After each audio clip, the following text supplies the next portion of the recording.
You and everyone else are desperate to hire drivers, but do you even need them? We've been in this industry for over 30 years, and in that time, we have worked with hundreds and hundreds of heating oil and propane dealers of all different sizes and shapes. All companies share three things. Yes, everyone. The first, deliveries are smaller than anticipated. They are smaller than the optimal delivery size. The second is that tank sizes are treated with more importance than actual customer consumption. And the third is you're sitting on excess capacity for 11 months of the year. If you want to understand how these things affect your number of drivers, keep watching. In this video, we're going to talk about the first, that the deliveries are smaller than anticipated. Why are they smaller? How are they smaller? And what can you do about it? Using a 275-gallon heating oil tank as an example, most heating oil companies set their optimal fill at somewhere between 170 and 190 gallons. Whether that is the right level or not will be addressed in another section, but regardless of the reasoning, no one achieves their desired goal of reaching optimal. The thinking may vary, but there really are only two possible reasons that optimal fills are not really achieved. The first is timing. Deliveries are made either earlier or later than your back office system tells you to make the delivery. An early delivery would logically be smaller than anticipated, and a late delivery should be larger than anticipated. The second reason, which is not the issue of timing, would be simply the calculation. If a back office system reported a level at the time of a delivery and it's not representative of the fuel level in the tank, well, that delivery is not going to be the optimal size. These two reasons are very valid. We wanted to see if we could dig down a little bit further to see if there was perhaps one culprit that was greater than the other, i.e., are deliveries small simply because dispatchers send their drivers out before the back office system says that there's enough room for an optimal delivery? Or perhaps the deliveries were small because the in-tank levels reported by the back office system are simply incorrect. To accomplish this, we did what we always do. We simply looked at the data. We reviewed over 500,000 deliveries starting from the beginning of this calendar year. We looked at more than 20 companies. We looked at 4 different back office systems.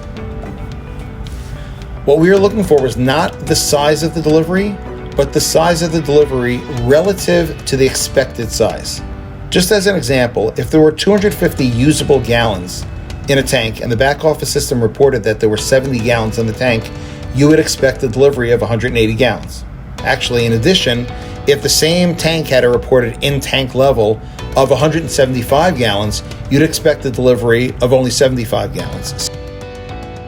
So, the research was not whether the optimal fill was achieved, but whether the expected delivery was achieved. We know that Ks and baseloads are only estimates, and that the math of those consumption calculations can't always predict annual and actual consumption by the homeowners. However, we didn't realize how big the variances would be, nor how skewed they would be.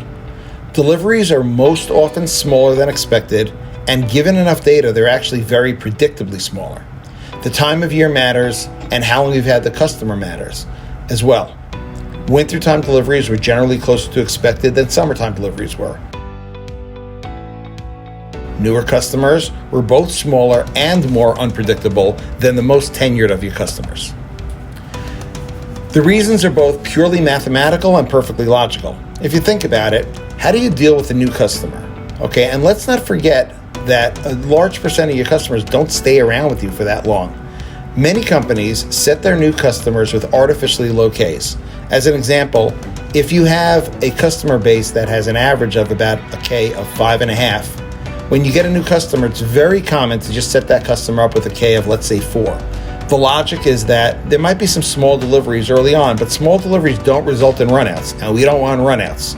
The back office system will figure out the K over a couple of winters, so goes the thinking. So small deliveries are perhaps a good idea.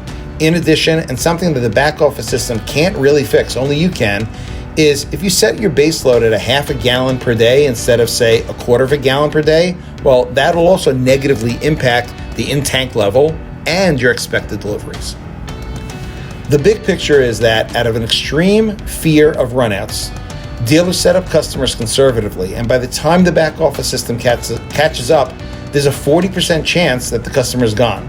Until you get their K right and the base load right, your back office system will continue to report to you levels that are not correct. and it is not the fault of the back office system. Fear of running out is legitimate, but using data to determine proper delivery planning has arrived. There's a theme in our industry of one size fits all.